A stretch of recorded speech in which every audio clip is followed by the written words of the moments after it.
How you doing, folks? You're watching Onward with ONRIE Live, and I'm your host, ONRIE Compen. Today, I have one of my most respected contemporaries on the show.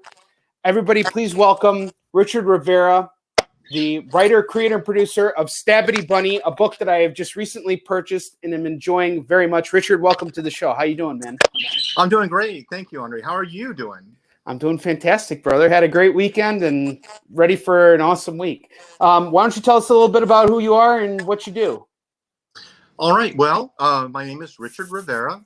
I am, I think, the foundation of everything, as I was always, before I could read, a comic book fan. And people would, I would enlist my grandmother, my aunts, my uncles, anybody who would read comic books to me.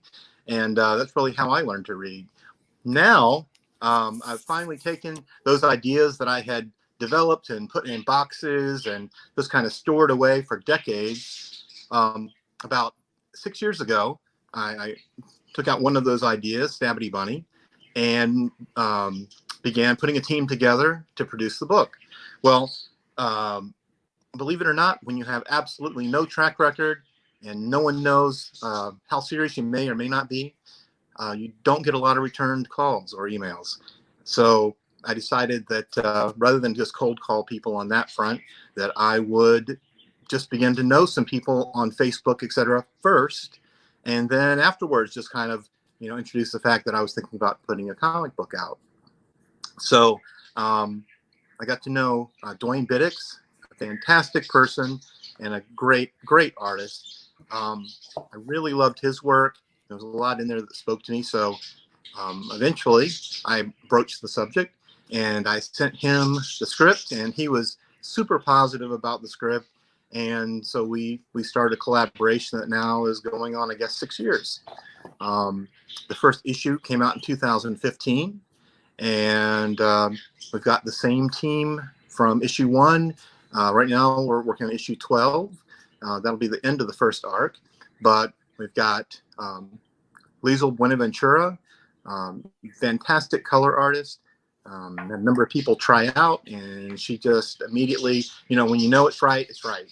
So as soon as I saw her sample on Dwayne's work there, I immediately contacted her. She wanted to work on the book, and like I said, she's still doing that to this day. And James Reed is the letterer on there, and ONRIE, Wayne Hall. Wayne Hall is our editor. And so we began doing the book, putting out the book.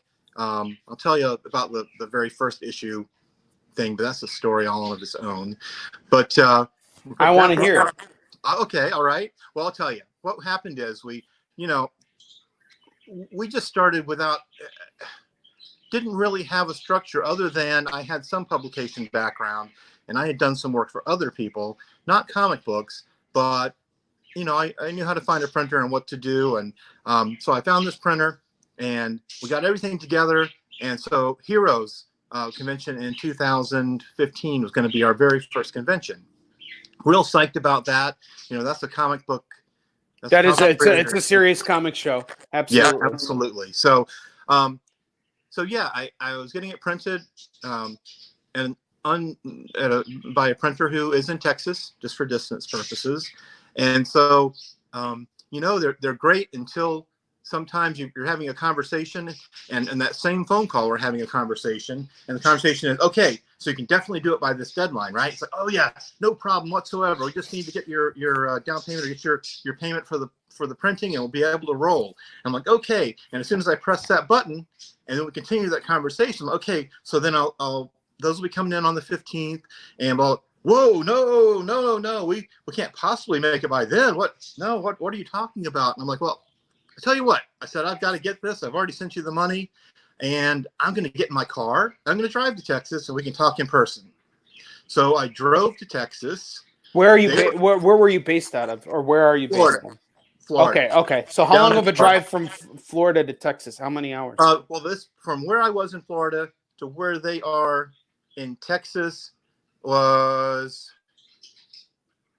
if you didn't stop to eat or get gasoline, which you can't help but do that, was about 17 or 18 hours. So On the drive back, however, I think maybe it was 16.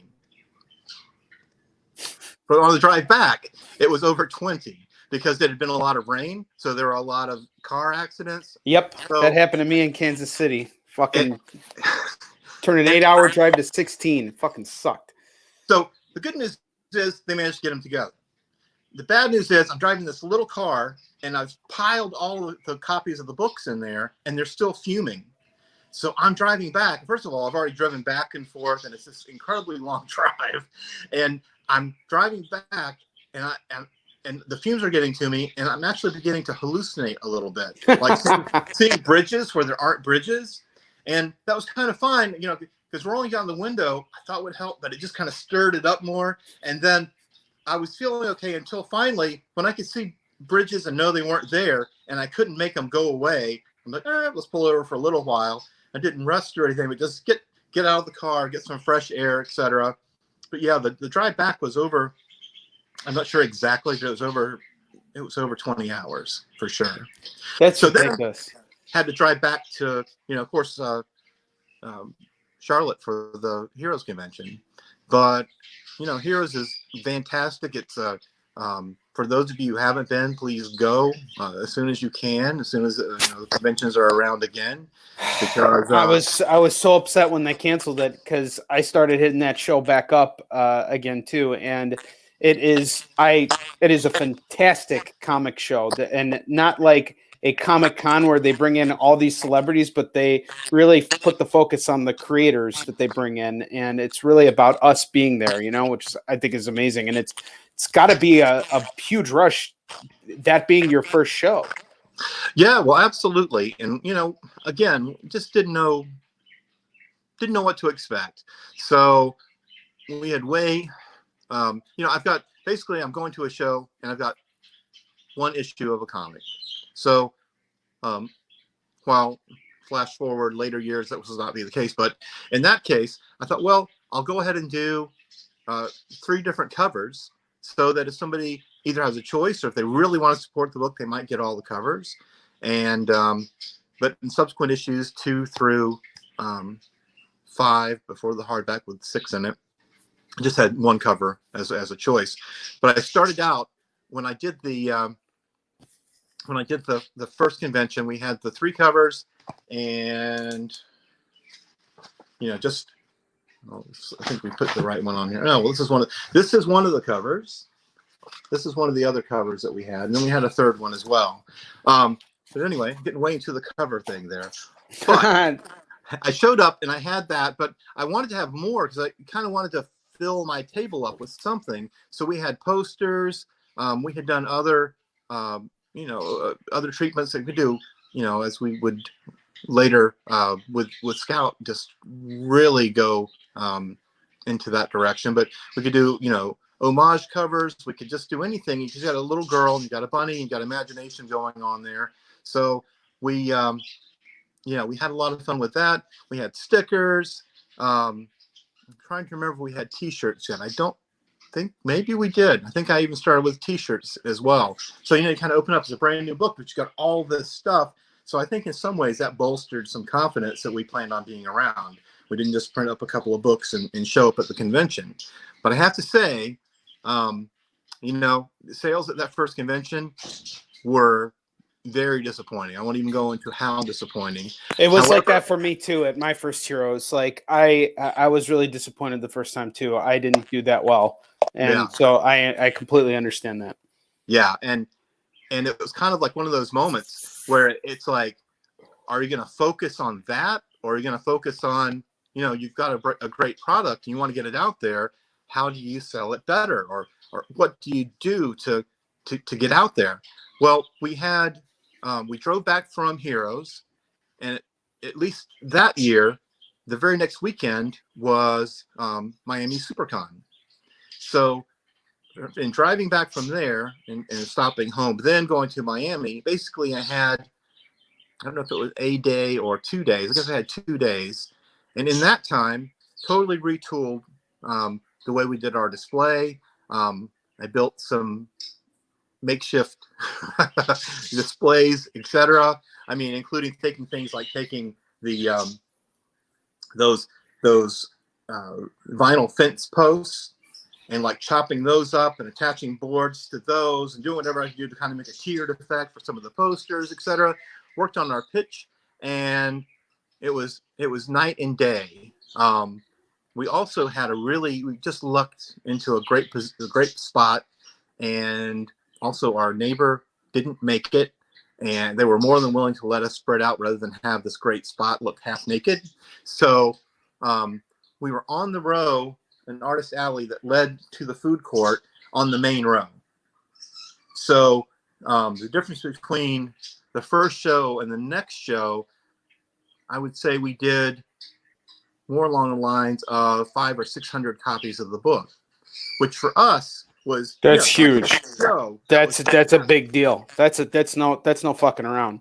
And just to do that off of one issue, even with variant covers, is like, that's incredible. There's something I wanted to ask you, because I had done Florida SuperCon the year before that, and it was a complete nightmare because it was 4th of July weekend. The Thursday and Friday of that show were so bad. There was maybe only like 70 people on the floor the entire 2 days. And, it was just like astonishing how slow it was. And I had brought about 800 books with me. And I was thinking, well, it's a 4-day show. I'll be able to do, even if I did 200 a day, I'd still come out ahead. And by the end of the show, I sold about 500 or 600 books, somewhere around what you did. But for me, it was a little bit different because I had much more product out at that point. But what do you think was it consistently good for you? Or did you notice the same problem that it was like Thursday and Friday were kind of like hit or miss, and then Saturday and Sunday, those were your big, earning days? Well, I would say the show overall, the performance of the show, as with any show, to be fair, fluctuates, and like, with the conventions, there are just too many unknowns. You can start a show and just think, my gosh, I'm right here off the main aisle. I'm on this corner. I've got this, nothing's blocking me, whatever. This is going to be the world's most fantastic show, and have it totally not be. And then you can be facing the fire escape on the back end of the show and do fairly well. There's so many factors too, like who you're surrounded by. I again, only when it's positive. Negative, I'm not going to mention this show. No, of course. And I don't think, to be honest with you, in my years of doing this, the negative experiences that I've had with neighbors are always at a minimum. It's always like once every blue moon. It doesn't happen so frequently. Do you notice the same thing? Oh, I got to tell you, for the most part, there's a lot of camaraderie with your neighbors. I agree. They're doing the same thing. And it's not like a competition. It's not like these people have only $10 and they're going to buy your book, or they're going to buy my book, or whatever. It's not like that at all. You can easily hand off people, to your neighbors. And I've had some really great neighbor experiences. The show was really what I was going to talk about with the negative experience, which was okay. it was a show that had and there are going to be some people that actually know what show I'm talking about, and I will not mention the state even. There was a show that had no control over their floor at all. And and this was a combination of show and neighbor in that case, because I had, you got the corner boundary, your outside boundary. Well, people would put their case on the outside boundary, then build out from that. And then it was like this, when you see Indiana Jones movie, and you see one of the bazaars, it was kind of like that. There was just very narrow alleyways, and it would be, people didn't know, am I supposed to walk back here? I see somebody else's box over here with merchandise. And I even took my table back about 3 feet to give them room to where they could get to my table. But enough of that. Fortunately, that's a rare experience, and it stands out because of that rarity, and we shouldn't dwell there too long. But no, for the most part, there's exceptions, just like with creators or workers in any kind of environment. But for the most part, people know they're all there for the same thing, and to a certain extent, they've got a love of the medium. And there's a rare occasion where you get near somebody and just like, it's cutthroat. You're going to be, by your very existence, you're taking sales from me.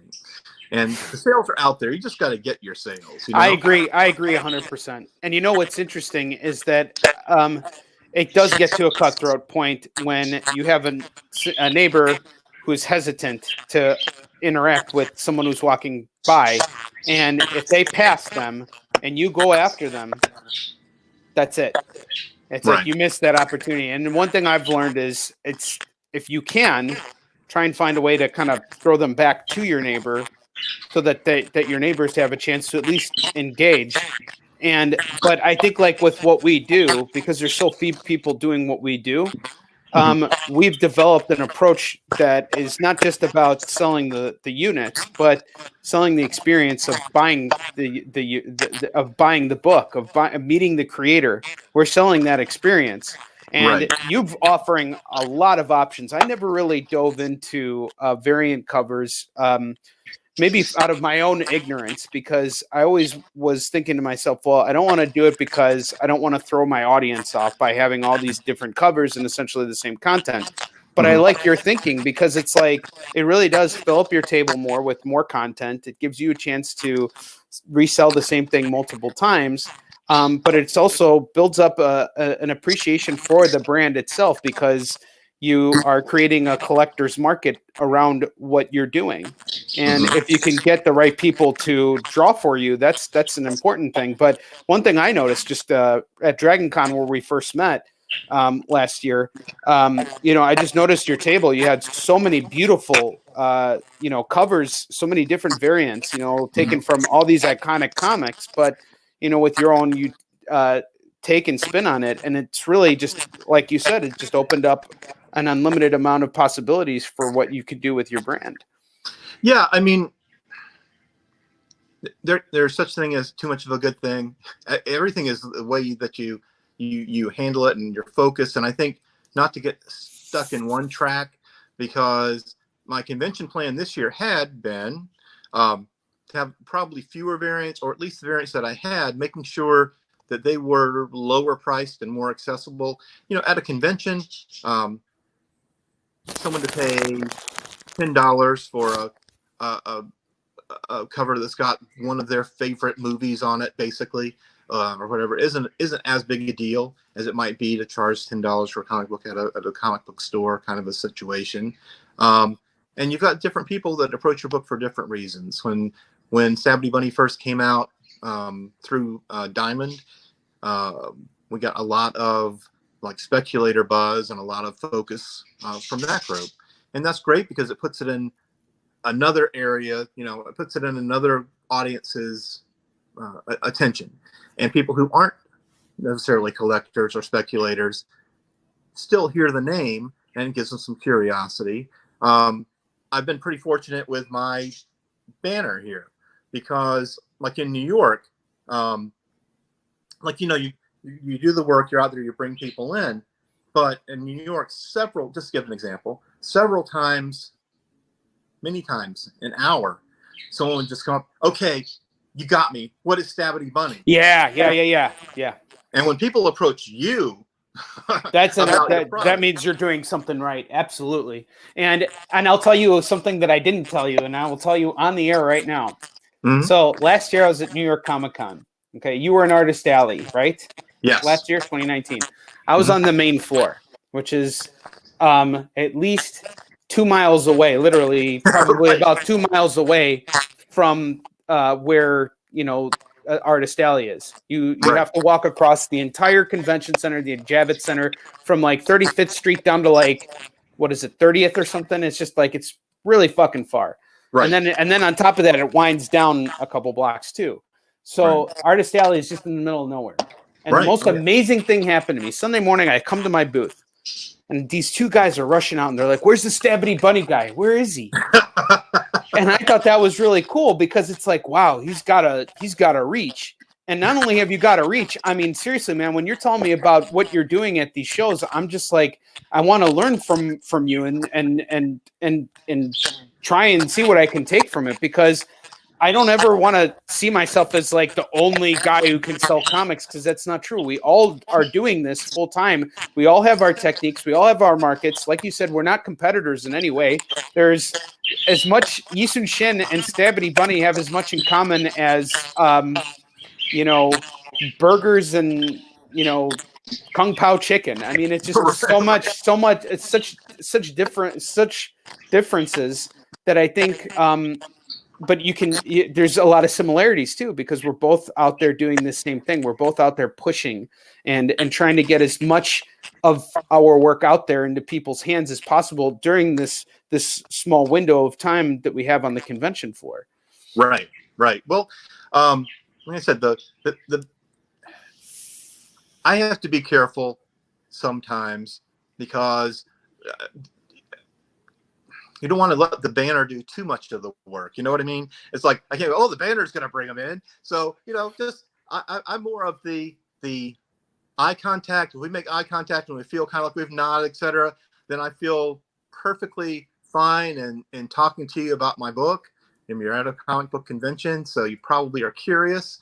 Some of the conventions, people aren't there for that. They may have wandered away from William Shatner and accidentally found themselves in your area. Yep. But there are conventions that are just built where if they're there, it's not by accident.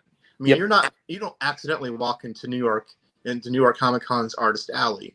You don't accidentally, even in Dragon Con, not even at Dragon Con, at Dragon Con, you don't especially at Dragon Con. You got to go and up four floors. Yeah. And you got to take an escalator. Yeah. If you're an Artist Alley at either of those shows, it's not an accident. You intentionally want to go there and blow your fucking money, which is awesome. I think that's and that's what allows those conventions to be such huge hits for us. And, I totally dig it. So let's take this a different route now. We talked about your convention success, but you surpass me in a lot of ways with your success in the direct market, because you've established a relationship with Scout Comics and they're handling all of your publishing. And on top of that, you've also had success on Kickstarter. So whichever one you want to talk about first, well, let's talk about Scout Comics, because Scout Comics, you have to say, there's been just a steady growth with Scout Comics, and the parabola is just heading at a steeper peak all the time. There's so many new titles they've got coming out, and full disclosure, now I'm one of the part of one of the editor design teams that actually helps put together some of the books now. Some of the new titles, and there's such an amazing range. I won't go into some of the titles because I just feel like if I do, I'll go on, and then also for the ones that I forget, I'll be like, what, you didn't mention my title? What, you don't like mine anymore? But no, people aren't like that exactly. But I know they want to, like I said, if you got a 2-hour show and we can go down title by title of the next 50 titles that will be putting out by Scout. But overall, what I really love about Scout is that they're super creator friendly. They definitely, you're not if they're very innovative. Very innovative. And they, they listen to their creators. And if you want to put your book out in a certain way, you want a certain page count, you want a certain, to a certain extent, even especially on your more, promotional printed books, etc. If you want a certain cover stock, if you want this or that, they will listen to you. They won't ever step on the creator's creativity, which is very important. I haven't heard that to be the case with everybody. Sometimes the bottom line is ahead of that. Well, I think it's impossible to please everybody, because everybody's got their vision and what they want to do, and you can't always make everybody happy. But the one thing I will say that I think is really cool is that vending machine that they came up with. I think that's fucking awesome. No one ever thinks about that. But another thing that I also want to mention about Scout is it's the crew that makes that company. These are all people who have massive ties, massive connections. This is something that in and of itself is propelling you forward with everything you're doing with Stabbity Bunny. Is that more of your focus with what you're doing with your property, or is your property to focus just as much on the direct market? Well, I have to tell you, I'm more concerned with I think focus on the direct market is always going to have its limitations. It's great that somebody in Toronto, Canada, has already bought my book and was able to talk to me about it when I was there. It's hard. It's nice that you don't have to rely completely on face-to-face and physically being there. Even though we've got our online things, etc., it's nice just to have that option for a store to choose to carry you. Of course, there are so many options that stores really have a hard time with that too. And there are some stores that choose to just Marvel, DC, image it for the most part. But the thing about Scout that you hit on as well, besides their connections, all of them, without exception, are creators themselves. Some of them not necessarily in comics, almost all of them in comics. But if they're not a creator, an active creator in comics right now, then they are in either television or movie production. So, you've got a really powerful... And these are people who have actually made like real serious movies, not just some bullshit like, B-list movie. These are guys who have actually worked in Hollywood on movies that we know about, that we've seen. Like one of your board members, I think he was a producer on The Founder with starring Michael Keaton, and that was up for the Oscars when the year it came out too, I believe.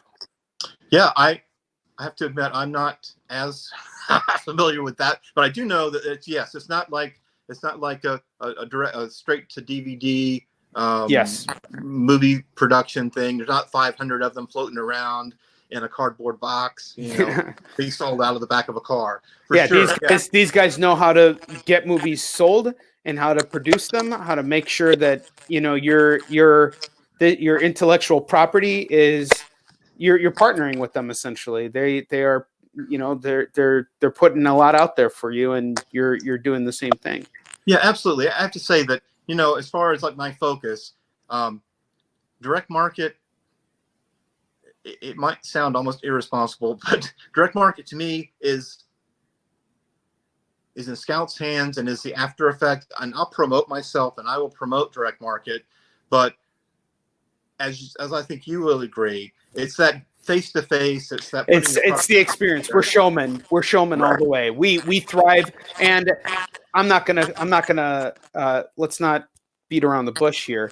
The amount of sales that we can do at a comic book shop fails in comparison to what we can do at a convention. This is not the fault of any comic book shop. But when you look at the scale of a comic book shop and what they have to do, they have to sell not just our books, but every other book that they're selling. And they also have needs from their customers and things like that. So it's a very different environment. If we ran a comic book shop, we wouldn't just sell one thing. We would sell thousands of things, as much as we could possibly put out there. And the market's inundated. I mean, every Wednesday, pretty soon, once again, every Wednesday, we'll be getting new content put into these shops. And it's just going to be a constant flow of new material circulating out there. And it's really hard to focus on your thing. But when you're at a convention, you can do whatever you want. And that gives us freedom. And I think you'll agree with me now when I say that we both get off on that. I mean, how much do you love interacting with your audience? You seem like someone who just gets off on it. Oh, absolutely. I mean, I've made a lot of new friends. That come back to you at conventions, and more than just what comic books they read, and they want to know what's new, and they're eager to they totally embrace you as a creator and the product that you make. And I know you've got a lot of people like that as well. Of course. That just can't wait for the next book. And pardon me while I sip some water out of this rather attractive glass here. a little shameless promotion. No problem, man. This is your time. Out of a STABBITY BUNNY glass. But I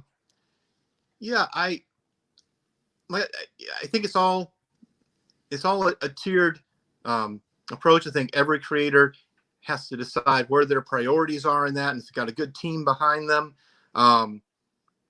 And I think confidence too, right? I mean, you got to believe in what you're doing. You believed in it so much that you drove fucking 40 hours to get your first batch of books. You cared about it so much that you went to a convention that sucked. That's supposed to be a big show, Heroes Con. And, then you went the next week to another show and it worked again because you believed in it so much that you went back and you retooled it. And, your passion comes through. And to wind back a little bit, the show didn't suck, but sorry. The performance, your performance at the show. Right. That's right. Exactly. Right. That's what I meant. Yeah, I understand that. I just wanted to we all do the same shows over and over again. Some years are better than others, but you come back and it's how it is. I mean, like you said earlier, you recalibrate, you do what you're doing right, and you try to drop what you're doing wrong, and you're gonna have off days or whatever. But I tell you, I think both of us also, when it comes to the convention, and I'm not wagging a finger at anybody, I'm not. But when I'm at a convention, we're not wagging a finger at you, Ted Sikora. Yes, I will, Ted Sikora. But you when you go to a convention, whether you're a guest or whether you've got your table, whether you're a retailer, whether you're an artist alley, whatever, you're there for your audience. And I leave the convention. I take just enough time for the most part. I'm not antisocial, hopefully. No, not at all. But you are definitely not antisocial. I take the time to eat and maybe spend a little time with some other convention folks, but I'm not up till 3 a.m. Even if I were 30 years younger, it's just not my thing. I'm so glad you said that. Because I'm the same way. And I always think to myself, am I selling myself short? Should I be out there networking? But every time I go to these after-party networking events, I'm either way too tired to engage. 2, I really don't want to talk about my work anymore. And 3, I've noticed that a lot of these networking events are kind of cliquey. They're fucking cliquey. I'm just going to call them out. Everybody's got their backs to you, and you kind of have to move. You got to stick out your elbows in order to be a part of the conversation. I have no interest in doing that. I want to talk to people I know. I want to hang out with guys like you who I can relate to. And it's the end of the day. We've been in battle. Who wants to go and keep fighting until 3 a.m, for fuck's sake? Yeah, I just gotta have the energy for the next day. That's absolutely. It's just and you can be tired even with doing that because you're standing on a hard floor for sometimes 10, 11, whatever hours. Now I've tried to get a little better because I had the incident in New York. And so I tried to be a little bit better about making sure I do eat meals and that I do sleep when I can. And I used to be up until the end of 2018, I used to be the guy that was like, if they allow the dealer or the artist alley people or whoever in, they allow you in at 7:15, I'm waiting at 7 o'clock to be in there by 7:15. And I might be completely set up and I might not have taken anything else down, but I might move things around a little bit and I want to be there, Or you could be a complete prick like Ted and scour the floors looking for great deals on collectible comics and never share on any of that with your good friend Henri. Yeah. Ted, I mean, just after the fact, just come by with a big bag of goodies. Oh, he does this to me all the fucking time. He gets all these great deals on comics, and I'm like, "Where'd you get it?" He's like, "Oh, I just got the last copy of this, and I'm gonna flip it for a couple $100." I'm like, "Dude, fuck you! Get the fuck out of here, you motherfucker!" Yeah, but Ted's another just great part of the convention clan there for sure. Absolutely, and he's the person who got us acquainted, and we from there, that's when you and I started, seeing each other a bit more, and I hope that continues as we get back into the convention scene. So okay, so you have the convention scene. You and I are fucking straight up on that. Right. Everything you're doing, that's your main grind. Then you have the distribution through Scout. Right. Scout Comics. You got distribution from them. That's more that's important for presence and supplement, but it's not your main squeeze for many reasons, which all makes sense. So now Kickstarter. How do you engage on Kickstarter? How do you get people to be like, I'm going to back this dude. I'm going to do this? Because again, a problem with being on the internet is you don't have that. It's not the same thing as being at a convention. And this is my weakest area, I feel, where I need to improve the most is Kickstarter. It's by far my weakest area as well, as far as that goes, because I think I understand what a lot of the people do. I mean, they build their foundation, they promote. It's definitely, where you do 80% of your work up front, and then the other 20 is just maintaining and making sure you're still engaging as the Kickstarter rolls forward. My Kickstarter experience is fairly limited and nothing like what they do, nowadays. Got some friends who just fucking killing it. They're just 10,000, 14,000. Dude, fucking Kara Nicole. She made $70,000 on her last campaign for Fire Bitch. I mean, she's just wrecking it. And then my buddy Ben Bishop, who's going to be on the show in a couple weeks, he had campaign. His campaigns do like $50,000 on average, and then he did a project with Kevin Eastman, which raised over 100. I mean, it's crazy. Oh yeah, no, I mean, there's that whole other area, and where you've got the people who really engage the public on a webcomic kind of basis, and then roll that audience that they build into a Kickstarter situation, bringing their very social media audiences in on it. And that's something where if I was going to focus on improving anywhere, that would be my focus as well. Which I guess we've got some time right now, so that's true. And I got a book recently from Madeline Holly Rosing, who was on the show a couple weeks ago.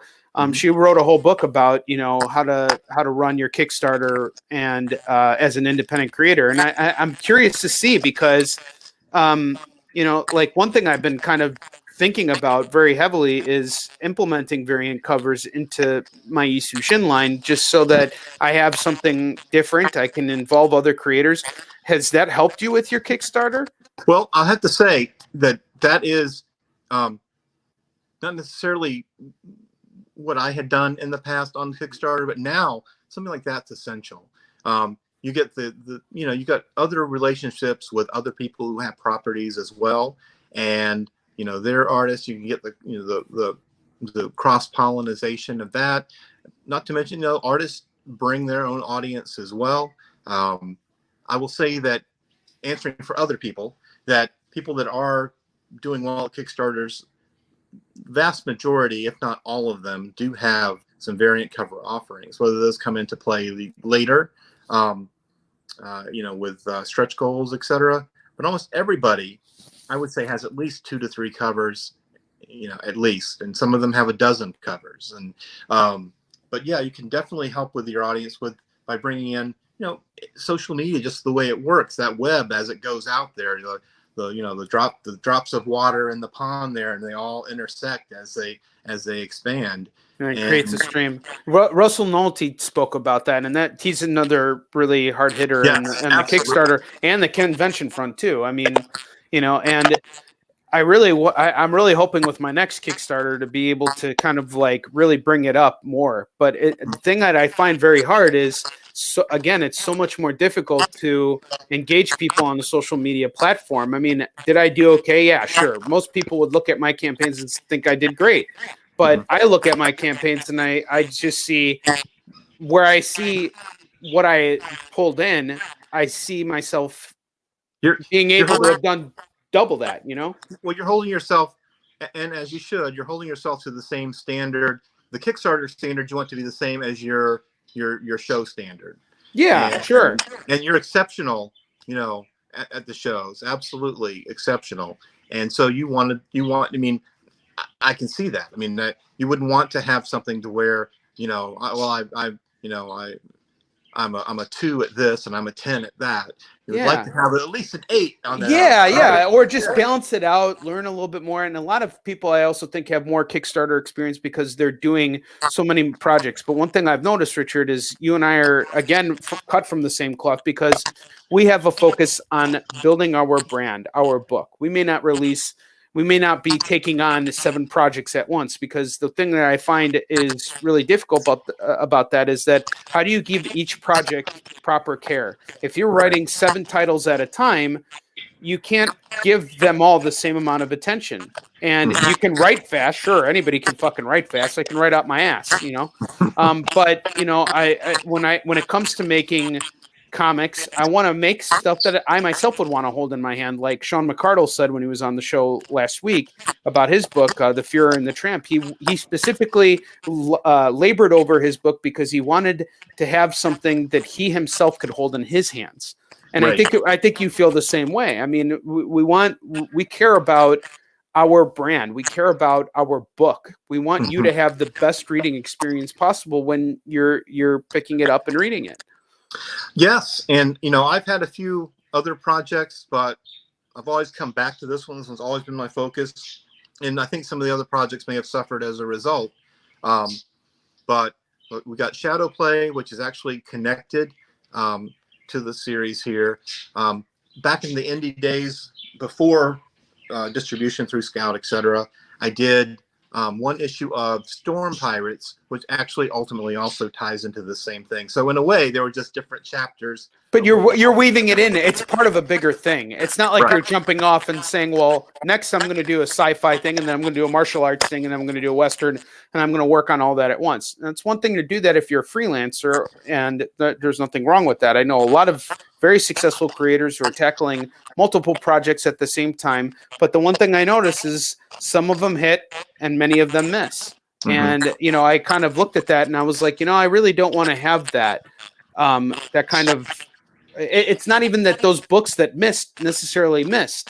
It's just they didn't get the right push that they needed or the right care that they needed in order to bring them to the next level. And it's sad to see that happen with any project, Well, that's kind of what's happened with other projects I've done. Everything has suffered in the shadow of the bunny. You know what I mean? It's like they're not getting the sunlight because this is in the forefront, and the other things that are there, it's harder. I will definitely. I look forward to wrapping up that first major arc when the 12th issue is done. There'll be another volume that'll come out.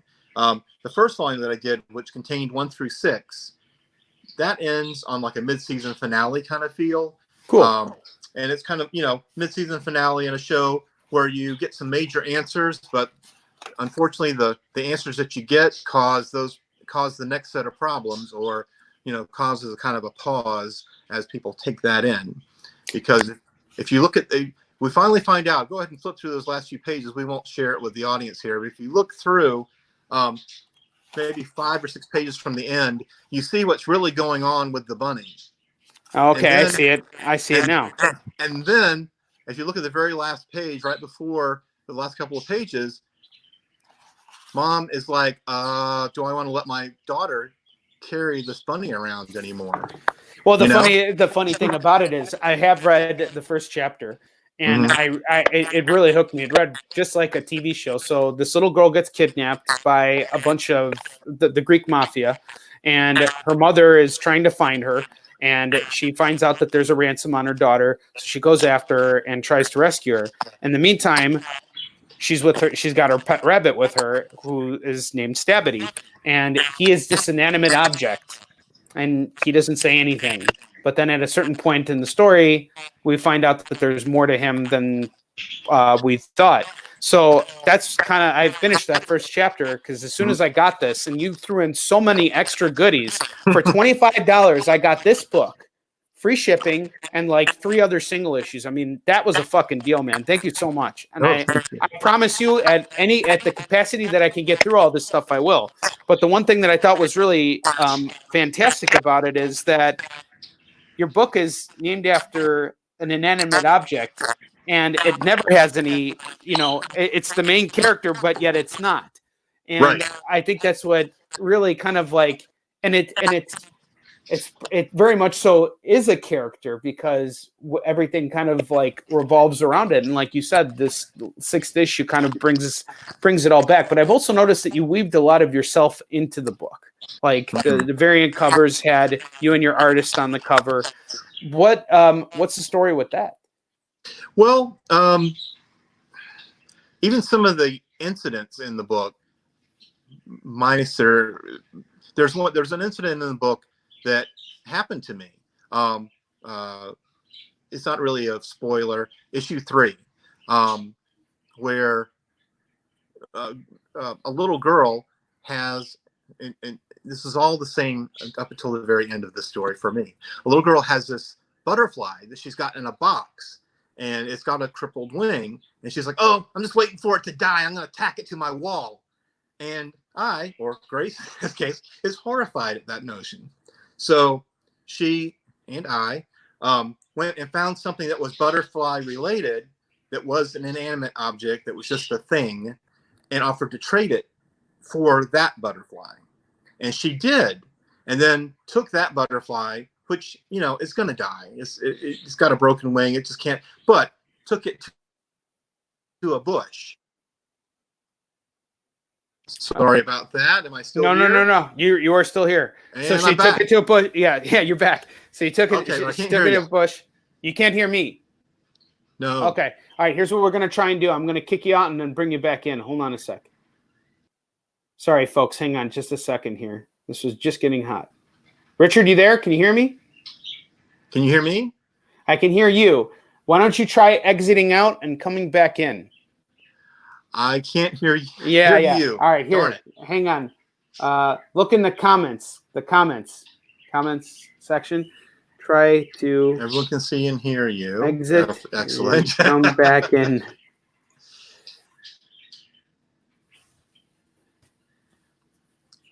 Did you see the comment? No problem doing it on my phone, I guess. Yeah. All right. Hang on a sec. Phone call interrupted our session here. Hang on. Sorry, folks. Hang on. Let's see if this works. You there now? How's that? No? Nothing? You want me to leave? I'll leave and come back. Yeah. Okay, I'm leaving. Been trying to say that for a minute. Giving him a second, folks. As soon as he gets back in, we'll bring him in. But, you know, everything he's saying about everything I'm seeing so far from Richard, his passion and everything is just really, it's really got me amped to get back on the convention front. And one thing I'll make sure to ask him as soon as I see him enter the studio again is what his thoughts are about how we're going to start to see conventions coming back. And he had a really, really good idea of a nice way to kind of like ease into this, which I would really like to see happen. I got to be honest, the last couple of days have been pretty tough for me because I'm really starting to miss being out there and engaging with my audience and just not being able to build on my brand. And it's not so much that I'm losing anything other than because everything's paused right now, but it's also engagement. It's also the need to engage my audience. Now, hang on. I see Richard in here. Richard, you're back. Can you hear me? I'm perfect. back. Okay, so you were. Yes, you are. You're back. Welcome back. So the bush. So, you know, in my case, I just like, well, at least, you know, the butterfly can have a little bit more time, and it won't be like in a box and everything else. It'll be in nature. And I know that any number of other things could happen to it, but, you know, that's what would have happened to a broken winged butterfly. But in the book, instead, she hears this voice, and it's like, oh, what a sweet child kind of thing. And the wind picks up, and she closes her hand over it. And then she's like, butterfly, is that you? And it's like, no, butterflies seldom talk. You know, anyway. And she whispers her name to her, and Grace hears Miss Arrow, which is kind of, she's misunderstood to an extent. But so she opens her hands, and the butterfly flies away healed. And so I've actually, to a certain extent, taken some things that I've interacted with, but given them more of a what if it was a better world kind of a spin to it. Because for me, since I can create any world I want in the whole world, then even though it is a horror book dealing with very serious subject matter, I still, in the end, and not to be a spoiler there, but in the end, I want it to be the best possible vision of our world, realizing that we have, of course, we have things that aren't beautiful and things that are, you know, harmful or malicious or whatever. But that being the case, still that virtue, etc., will win out. Absolutely. And I find that interesting because I think we all have to find a way to insert ourselves into our work. And the one thing that I've had a hard time with is prior to working on Yusun Shin, I did my own superhero story, and goddamn did I insert myself into that. But I felt like it just wasn't jiving. It wasn't what I really felt like I was meant to be doing. And I really wanted to focus on the kind of work that would challenge me as a creator, and also challenge my audience too, in the sense that it's about the story. And it seems like you're doing the same thing by bringing up this stuff, because there's a moral to your story that, you know, not everything always has to be so bad and cruel and horrifying. You know, think sometimes good can happen in this world, and I think a lot of times good does happen. It just depends on what tint your shades are. You know. Yeah, and it's what we choose to focus on. You, to a certain extent, you find what you look for. You know, you find if you go to a big clover field, as they say, and you're just absolutely convinced you're going to find 3-4 leaf clovers, eventually you'll find them. And if you go just to look, and you're just looking, and just waiting to, without that expectation, without that focus, without that belief that you will find it, you probably won't. I'm glad you said that, because as I was saying when you were, unfortunately, our conversation got interrupted, was the last couple days, in particular, like Friday, really just hit me hard. And I really miss being out on the front. And like you said, you see it as the pause button's been hit, and I mentioned that too. But I've been starting to think, as I've been talking to a lot of my contemporaries and having this show and everything, it's like everybody has their idea, everybody has a vision, everybody wants to see it reach a certain point, and we're all trying to kind of like get to that point where we develop cult followings and hopefully see massive success as a result of that. But it's sometimes it feels like the way I feel is not that the pause button was hit, but that the power cord was cut. And given everything that's I've been experiencing, like the drop in sales or the pause in sales or whatever, it just makes me think like, well, now it should be easier for me to kind of like see this taken to the next level. And yet I can't break down any doors, and I don't know. Sometimes I'm wondering, like, what's the purpose of the journey? But then, the way you just mentioned it right now is, seek nothing, nothing gained, So I think that's a really important point you just made, is that you have to believe that there's going to be something that comes from this. Otherwise, what's the point of doing it? Right. And remember the I don't want to call them victories exactly, but yeah, remember the victories along the way, because it sounds small C to say, but you have people who you have people, and I have people. They have read your work. They have enjoyed your work. It means something to them. And you have to think that given more exposure, a bigger audience, it's still going to mean something to a certain percentage of people. Especially to the people that started out in the beginning. Right. And so what I say to you, always go back and know this. You have succeeded. It's there. It's just waiting for you to claim it. I mean, by the very fact that we can go to shows and, we don't have 1,000 people lined up around the building waiting to get something signed by us and whatever, but we've got handfuls and sometimes dozens of people that come to us. Oh, that last issue, I really loved it, blah, blah, blah. I can't wait to see this, etc. When is the next issue coming out? And like I've said, unfortunately, probably almost said this exact same thing before, but being able to create a comic book for me is a privilege. I know what reading a comic book has meant to me as a child, how it formed the basis for my scholarly pursuits. I mean, the entertainment, the being lost in those possibilities, to be able to think that even a handful, let alone the numbers that we've done, you've done far more than me, but the numbers that we've done, that many people have read the book, and a certain percentage of them felt that way, the same magic we felt when reading comic books. So the privilege of being able to put out a comic book and to know that you've created that experience, even in one person, though financially it wouldn't be practical, but even that's a victory. And you've recreated that situation. You've had hundreds and hundreds, thousands of people who have felt that way while reading your work. To have that place in anybody's consciousness, to have had a moment with them in any way like that, something you created spoke to them, it's not a quantifiable victory, but it is one to hold on to and to use that, as a driving point, as fuel. Absolutely.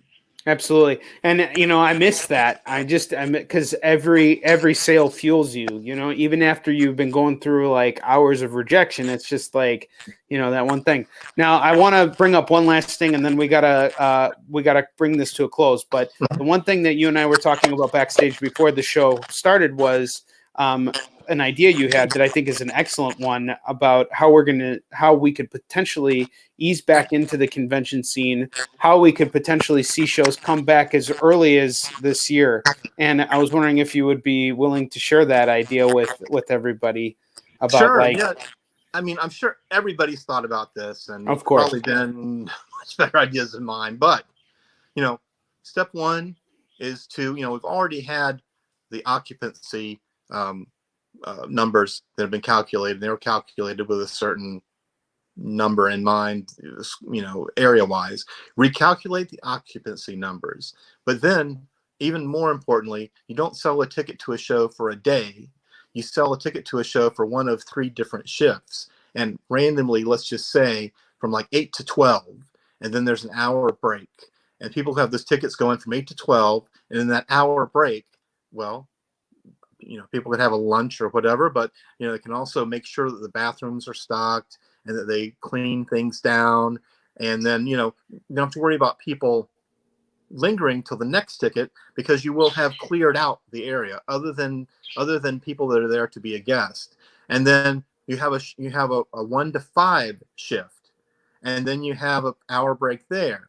And then you've got your 7 to 9 or 10 shift, a shorter shift. But why the hell not? Yeah, I mean, you or I will be there 12, 14, whatever hours. Fuck yes, I will absolutely be there. I'll wear a mask. I mean, I'm sure you will too. We'll have sanitizer at our table. I mean, all this stuff is now easy to access. Just to break up the crowd a little bit. Absolutely. And it circulates. So what's great is it's like most of the people who come there with an agenda kind of knock that out pretty quickly. Like if you're there to meet a celebrity, what this does is it limits the amount of the amount of time people are standing in line, because you have smaller lines. Mm-hmm. People get their stuff done, and basically what they would normally do over the course of an 8-day. Most people don't sit on the floor for 8 hours anyway. Right. I mean, that's a really long day. So, like doing this 4-hour increment, is really fantastic. It gets the occupancy level down to the point where it's not like shoulder to shoulder. And usually I would say that from the amount of shows we do, they're pretty spacious anyway. I mean, excluding San Diego or New York, but some, like, let's say Heroes Con, there's always plenty of room to like walk. It's easy to maintain 6 feet of distance between you and other people, even before all this happened. It was never like, just when you're waiting in lines and stuff like that, it gets a little bit more difficult. And, I could see that being a trick, but. And back when we were on the edge of the beginning of this, and we still had those few conventions that happened, and people, oh yeah, I'm not even, fist bumping people, etc. It's like, are you taking their card from them and running it through? Are you taking money from them? Yeah, it doesn't fucking matter. Might as well lick their face at that point. Yeah, exactly. That's funny. That's what I've been face licking as a topic I talk about a lot, but with my friends. But yes, I think we all need to get up on our contactless. Square makes the contactless readers, and you let them stick the card in or swipe the card through. Let's not pretend that when somebody squiggles on a telephone or on your fucking phone, right? Let's not pretend that that's real. No, that's real. No one looked at that. And even prior to all this happening, I had sanitizer on. I'd sanitize my phone after the end of the day and wipe down everything, because you have to, just for your own sake. I mean, even Right. prior to the coronavirus, we're all germaphobes in our own way. Yeah. Well, yeah. I mean, the convention crud was not a. No wasn't one just wants to get crazy. fucking sick. Yeah, Yeah. absolutely. And a lot of us survived. So I didn't realize this, but like I was conventioning during the swine flu and nothing fucking happened. Even during SARS and stuff. Like that didn't put me out of, I didn't get it. I didn't catch it, even though I was exposed and things like that. And I know people have their views on it, but one thing I like about what you said just now is it gives me some hope that if you thought about it, I'm sure that they have thought about it, and that might be their plan. That's what they do. That's what they do. So I'm sure. Yeah, you just stagger the audience, you recalculate maximum occupancy, and then, you're just going to you might have to spring for a few more people to kind of enforce it. If somebody just keeps crowding in on people, then they've got to go. No, absolutely. And one thing I'll say as we wrap this up is, I think you and I would both agree that we would take a hit in sales for a chance to get back out there and do what we do best. Absolutely. And I would just say, for my part of closing there, that, to find out more about Stabbity Bunny. Actually, I'm gonna give you that time right now, and you take the screen. So, all right. Yeah, no, I wasn't gonna close you off without a chance to send people to buy your book. And folks, like I said, please do this. I did it. I do not regret it. I am going to read this entire book. Richard is the man. He's going to tell you where you can buy the book, and please do so. Hi, everybody. Well, thank you for listening to this point. ONRIE is fantastic, and I'm sure we had a great time, other than the one technical difficulty caused by my phone. So Stabbity Bunny, the 2 B's and 1 T there. You go to STABBITYBUNNY.com as far as just getting some information. You can buy the book, not the hardback, but you can buy a paperback version, and you can buy some other titles by me and other issues of the book at scoutcomics.com. That's SC. Well, here we go. Maybe it's right here. Scoutcomics.com. Yep. And they'll have everything. But if you want to get that deal that ONRIE is talking about, we do have the hardback. It's 168 pages, issues 1 through 6. I am doing that for $25, postage paid within the U.S. And you just go to PayPal. It's Stabbity Bunny. Once again, the spelling is everywhere. At AOL.com is my PayPal address there that I use for that. So Stabbity Bunny at the ancient AOL.com. And if you send the $25 for that, we'll get you a hardback. And just make sure that in that information there is your address information. I need to get this to you. I'll find a way to contact you if I don't have it. But if you make sure that's part of your purchase, then we can get it to you. If you want to put in the notes, it is for the Stabbity Bunny hardback. But really, that's the only thing right now that I'm focusing on. I would like to get that issues 1 through 6 out there. Like I say, issues 7, 8, 9, and 10 are already out separately. We'll do another collection later. But for a lot of really fun stuff, again, scoutcomics.com.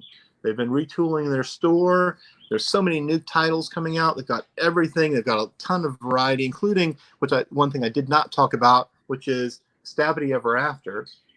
A lot of people expected a lot more stabbing and a rabbit that moved with Stabbity Bunny. So I did an Elseworlds of my own title, and this is more of a Looney Tunes meets Kill Bill sort of approach. The first issue taking place in Fairyland, and then this issue, of course, taking place in Wonderland. But thank you for listening. ONRIE, thank you for a fantastic time. My friend, thank you so much. It was such a pleasure, and I look forward to seeing you once the convention scene picks back up, and we're gonna come back and hit hard, brother. Absolutely. Thank you so much. Yeah, stick backstage. I'd like to chat with you for a couple more minutes. Sure. Thanks for coming on the show, my friend. Thank you for having me. All right. Yeah, of course. All right. What a great episode. Thank you so much for tuning in, guys. Tomorrow we got Michael Watson coming on the show, and it's going to be a great episode. So tune in. And as always, onward to victory.